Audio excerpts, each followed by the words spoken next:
Hello everyone, I'm Dr. Santoshi Nandigam. I'm an obstetrician and a gynecologist in Cadence Hospitals, Kodambakkam, Chennai.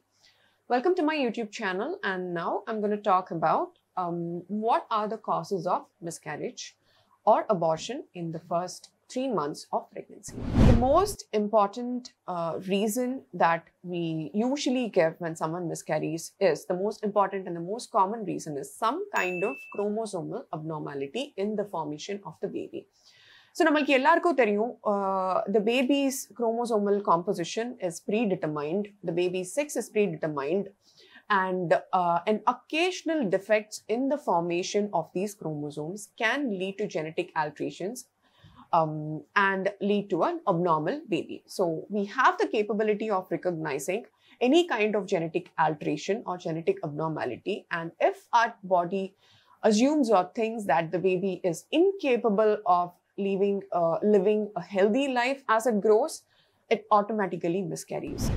The second reason is the growth of the fetus is not normal or not growing as per expectations.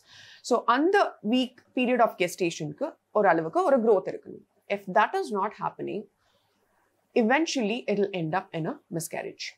Number 3, uncontrolled diabetes or uncontrolled hypertension or uncontrolled thyroid in the mother can actually lead to a miscarriage. The fourth reason is smoking, alcohol, and certain medications that the mother might not know that can harm the baby can lead to miscarriage.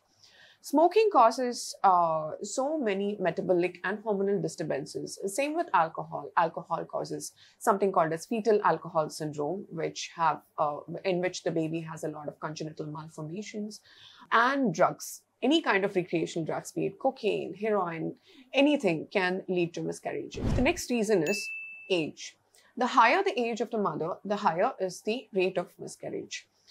I know we are all career-driven, ambitious. We have certain targets when it comes to our profession, and we wouldn't really concentrate on our personal lives until those targets are reached. And by the time we concentrate on our personal lives, sometimes it might even be too late. So our ovaries really don't care about our career. Our ovaries only care about producing that 1 egg per month, and they have a set life. So the higher the age of the mother as she gets pregnant, the higher is the rate of the miscarriage. The other reason is some congenital malformations in the uterus or the cervix. For some women, they have fibroids which indent into the uterine cavity, which prevent implantation. Some women have a cervix which might be too weak to hold up a pregnancy, and which will eventually lead to a miscarriage. And another reason is radiation exposure. So, radiation exposure also leads to certain changes inside of the uterine cavity, makes the uterine cavity a little weak to hold up the pregnancy, and that's why eventually leads to a miscarriage. So, when you're pregnant and you have any amount of bleeding, which can include spotting or frank bleeding associated with abdominal pain, it is always better to visit your gynecologist's office.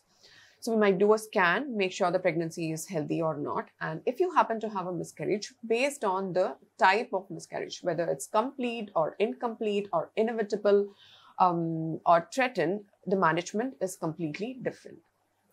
So the doctor might even suggest you suction and evacuation or a DNC when you're bleeding very heavily during your miscarriage, or your hemodynamic stability is not very good, which is your blood pressure is falling or your pulse is high. Thank you.